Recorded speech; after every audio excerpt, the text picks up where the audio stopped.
Halo, Bismillahirrahmanirrahim. Assalamualaikum warahmatullahi wabarakatuh. Perkenalkan, nama saya Hanif Satrio Dewandaru dengan NIM 233141092. Izinkan saya membuat tugas dari mata kuliah bimbingan konseling untuk memenuhi nilai ujian akhir semester. Langsung pada materinya, saya akan membahas tentang pendekatan behavioral dalam bimbingan konseling. Materi pembahasannya ada 5, yaitu yang pertama, teori konseling pendekatan behavioral, yang kedua, sejarah konseling behavioral, yang ketiga, karakteristik konseling behavioral, yang keempat, metode-metode konseling behavioral, dan yang kelima, kelebihan dan kekurangan konseling behavioral. Untuk teori konseling behavioral, teori konseling pendekatan behavioral merupakan suatu teori yang berasal dari aliran psikologi behaviorisme yang menekankan perhatian pada perilaku yang tampak. Lalu, pendekatan konseling behavioral merupakan bentuk adaptasi dari aliran psikologi behavioristik yang menekankan pada perilaku yang tampak pada setiap aktivitas dari individu yang dapat diamati. Yang ketiga, lalu konseling behavioral merupakan salah satu teknik terapi dalam konseling yang berlandaskan pada teori belajar yang berfokus pada tingkah laku individu, serta untuk membantu konseling mempelajari suatu tingkah laku baru dalam memecahkan masalah melalui teknik-teknik yang berorientasi pada tindakan. Untuk sejarahnya, yaitu sejarah pendekatan konseling behavioral bermula pada Ivan Pavlov dan John B. Watson. Pavlov mempelajari tentang pembiasaan refleksi, sedangkan Watson mengkaji pengkondisian operan.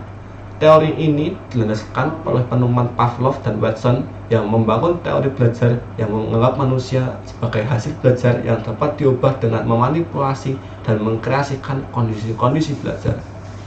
Untuk sejarahnya terbagi menjadi 3 tren utama, yaitu yang gelombang 1 pada tahun 1960. Albert Bandura menerapkan teori pengkondisian operan dari Skinner dalam terapi keluarga behavioral. Yaitu gelombang 2 pada tahun 1970-an, teori pengkondisian operan diterapkan dalam konseling individu dan grup. Lalu yang ketiga, gelombang ketiga pada tahun 1980-an, teori pengkondisian operan digunakan dalam konseling keluarga behavioral, dan konseling keluarga sistematis. Lalu untuk karakteristik konseling behavioral, yaitu 1. Berfokus pada tingkah laku yang tampak dan spesifik. Konseling behavioral berfokus pada tingkah laku yang terlihat dan sangat dibentuk secara spesifik, ya, seperti cara bicara, cara makan, dan lain sebagainya. Lalu yang kedua, memerlukan kecermatan dalam perumusan tujuan. Konseling behavioral memerlukan kecermatan dalam perumusan tujuan konseling yang harus ditentukan dengan tingkat kecermatan yang tinggi. Yang ketiga, berorientasi pada prinsip-prinsip kondisi dan penguatan. Konseling behavioral berorientasi pada prinsip-prinsip kondisi dan penguatan, seperti penguatan positif, penguatan negatif, extinction, hukuman positif, dan hukuman negatif. Lalu yang keempat, memanfaatkan teknik-teknik konseling. Konseling behavioral memanfaatkan teknik-teknik konseling seperti penguatan positif, pembentukan tingkah laku, penghapusan, time out, pembanjiran, penjenuhan, hukuman, terapi aversi, dan desensititasi sistematis. Lalu yang kelima, memiliki 4 tahap. Konseling behavioral memiliki 4 tahap, yaitu melakukan asesmen, menentukan tujuan, implementasi teknik, evaluasi, dan mengakhiri konseling. Yang keenam, membantu individu belajar memecahkan masalah. Konseling behavioral membantu individu belajar memecahkan masalah interpersonal, emosional, dan keputusan tertentu. Yang ketujuh, berfokus pada tingkah laku yang tampak dan spesifik. Konseling behavioral fokus pada tingkah laku yang tampak dan yang dapat dibentuk secara spesifik. Yang kedelapan, memerlukan kecermatan dalam perumusan tujuan. Konseling behavioral memerlukan kecermatan dalam perumusan tujuan konseling yang harus ditentukan dengan tingkat kecermatan yang tinggi.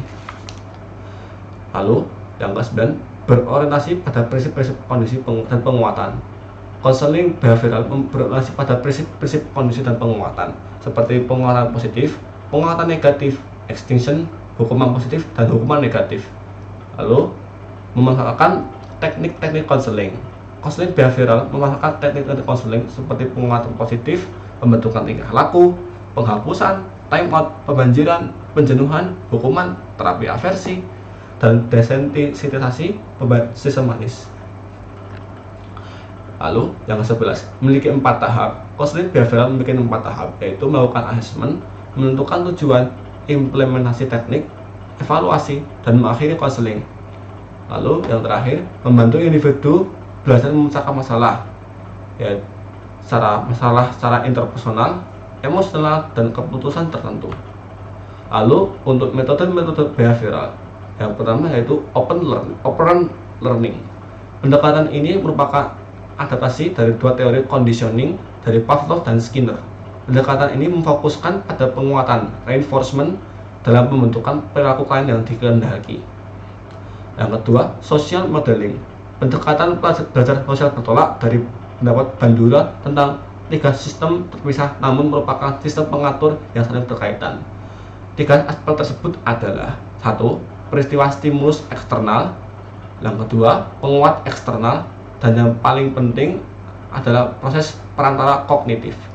Dalam pelaksanaannya, pendekatan ini diterapkan oleh konselor dengan cara merancang suatu perilaku adaptif yang dapat dijadikan model oleh kliennya. Yang ketiga, cognitive learning. Metode ini merupakan metode pengajaran secara verbal, kontak antara konselor dengan klien dan bermain peran. Pendekatan ini terdiri atas persuasi dan argumentasi yang diarahkan pada perubahan-perubahan ide yang tidak rasional. Yang keempat, emotional learning. Metode ini diterapkan pada individu yang mengalami kecemasan. Pelaksanaannya dilakukan dalam suatu situasi yang rileks dengan menghadirkan rangsangan yang menimbulkan kecemasan bersama suatu rangsangan yang menyenangkan. Lalu, segmennya yang terakhir, kelebihan dan kekurangan konseling behavioral. Untuk kelebihan behavioral, yaitu yang pertama, pendekatan terapi tingkah laku yang efektif dalam mengatasi masalah yang maladaptif. Yang kedua, konseling behavioral dapat membantu manusia mendapatkan perilaku yang baru. Yang ketiga, konseling behavioral membantu manusia memengaruhi perilaku orang lain dan juga dipengaruhi oleh orang lain. Lalu untuk kekurangannya, yang pertama, pendekatan terlalu terfokus pada perilaku. Yang kedua, kurangnya fokus pada penyebab utama perilaku tersebut. Yang ketiga, keterbatasan pada beberapa kondisi. Yang keempat, pendekatan yang dinilai kaku. Yang kelima, kurang mempertimbangkan konteks sosial dan budaya. Lalu, untuk contoh kasusnya, yaitu sedikit bercerita ya, saya bekerja sebagai salah satu instruktur atau pelatih karate bela diri di suatu ekstrakurikuler pada sekolah dasar di kota Surakarta. Jadi saya punya peserta atau murid ya, dia itu anaknya tidak bisa anteng. Sebenarnya dia tidak berisik, tapi dia tidak memperhatikan, suka lari sana kemari. Ketika saya kasih materi masuk gitu rapi, dia tidak memperhatikan. Paling memperhatikan, tapi cuma sebentar saja, 5 menit nggak ada, dia pergi lagi. Ya, saya pusing kadang seperti itu karena sekolah juga memperhatikan tingkat performa mengajar kami sebagai seorang instruktur atau pelatih. Jadi untuk pendekatan pertama yaitu tentang melakukan analis untuk tahu penyebab dia melakukan perilaku yang kurang mengenakan tersebut ya. Saya melihat, mengamati dan mengingat kenapa perilaku dia itu seperti apa, apakah, dan saya juga tanya dengan teman sekelasnya yang ikut ke ekstra yang sama, apakah dia anaknya itu seperti ini ketika di sekelas atau tidak. Ternyata sama ya. Lalu yang kedua, saya melakukan skala penilaian perilaku untuk mengkategorikan perilaku anak tersebut itu masuk dalam tingkatan yang biasa atau parah ya. Ya, agar saya memberikan penanganan itu sesuai dengan levelnya. Lalu yang ketiga, penguatan positif untuk memberikan dorongan pada seorang anak tersebut melakukan sesuatu agar mendapatkan apresiasi atau pujian dari orang sekitar ya. Seperti contohnya kami karate Surakarta itu mengadakan ujian kenaikan sabuk setahun itu kurang lebih 2 kali, setahun 2 kali. Nah, ketika mau ujian sabuk itu ada latihan tersendiri kan. Nah, dia ingin ikut anak yang usil itu. Saya memberi peringatan kalau mau ikut ujian harus beneran latihannya. Dia menyanggupinya dengan sombong, aku sudah hafal mas, aku hafal mas, dan sebagainya seperti itu. Dia merasa sudah bisa, merasa sudah bisa, tidak perlu. Dia bangga, sombong dengan dirinya ya. Tapi saya memberikan peringatan positif, kalau kamu berhasil nanti kamu bisa lulus dan bisa dapat penghargaan sebagai peserta terbaik. Dia menyanggupinya. Nah, lalu saya untuk yang keempatnya yaitu saya memberikan penguatan negatif juga sebagai bentuk sedikit peringatan pada dirinya agar tidak main-main dengan keputusannya mengikuti ujian, karena bisa dikhawatirkan bisa membuat nama saya dan tim rekan saya sebagai tim pelatih malu, karena dia juga murid saya juga. Ketika misal ujian itu jika dia masih melakukan perilaku yang tidak memperhatikan atau cuek itu atau usil, tim penguji bakal menanyakan, siapa muridnya siapa? Oh, muridnya sana. Nanti nama saya sebagai seorang pelatih bakal kurang baik di mata pelatih senior di atas saya.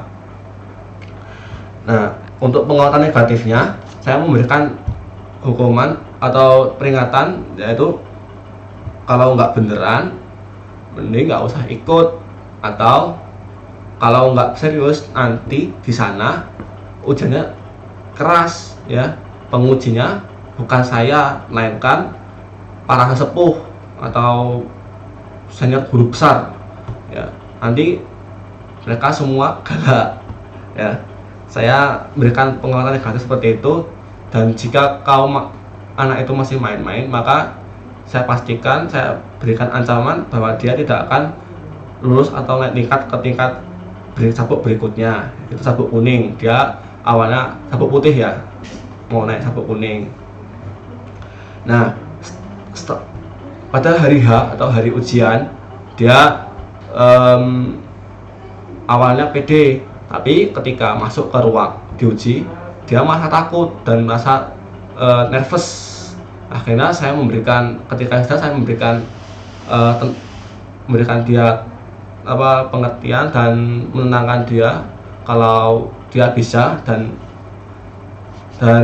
pokoknya lakukan yang terbaik sama dulu latihan, jangan gojek dulu, karena banyak sebenarnya yang ikut ujian itu banyak sekali, dan dari sana sini ya, dan pengujinya juga dari orang pusat pengurus provinsi Jawa Tengah, perguruan Jawa Tengah ya. Dan saya itu akhirnya mengikuti saran saya, dan akhirnya alhamdulillah dia lulus ya, naik sabuk ke tingkat berikutnya.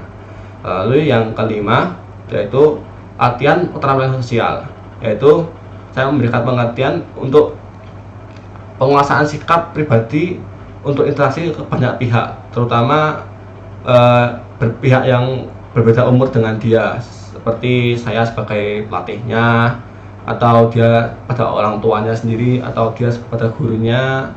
Lalu untuk pada teman-temannya seperti apa, teman-teman sekelasnya, saya memberikan pengertian untuk menjaga sikap, mengurangi kata-kata yang tidak pantas dikatakan, dan sikap tubuh yang selalu kadang leplai.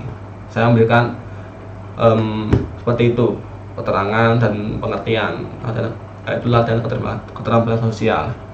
Lalu yang keenam yaitu modeling.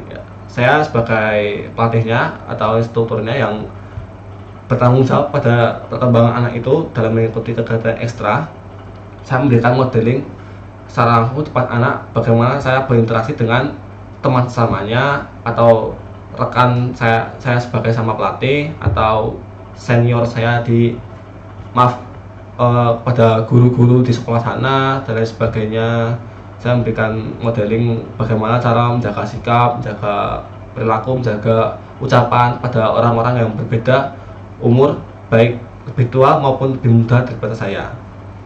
Lalu yang terakhir yaitu evaluasi dan monitoring, evaluasi dan monitoring. Untuk yang bagian akhir ini bisa dilakukan secara mandiri dan bisa mencatatnya selama dia mengikuti apakah ada perubahan atau tidak.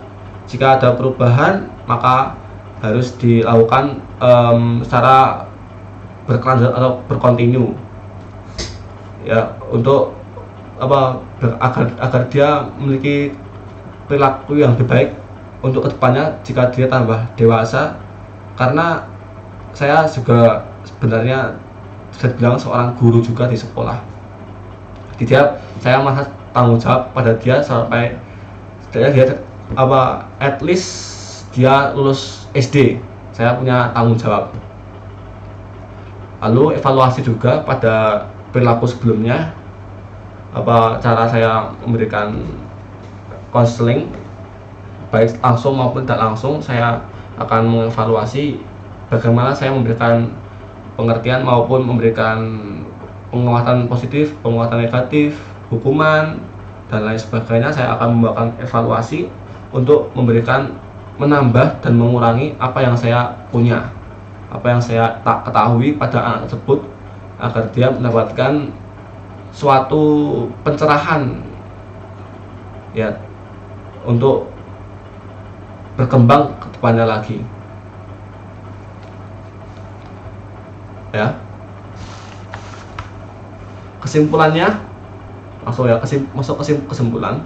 Dalam pendekatan behavioral, konselor menggunakan teknik-teknik yang didasarkan pada pendekatan behavioristik untuk membantu konseling dalam mengatasi masalah interpersonal, emosional, dan keputusan tertentu. Konseling ini bertujuan untuk memperbaiki tingkah laku yang tidak adaptif dan membantu tingkah laku yang lebih baik dan lebih efektif dalam hidupnya. Sekian dari saya, kurang lebih mohon maaf. Terima kasih sudah menonton sampai selesai. Saya ucapkan terima kasih. Wassalamualaikum warahmatullahi wabarakatuh.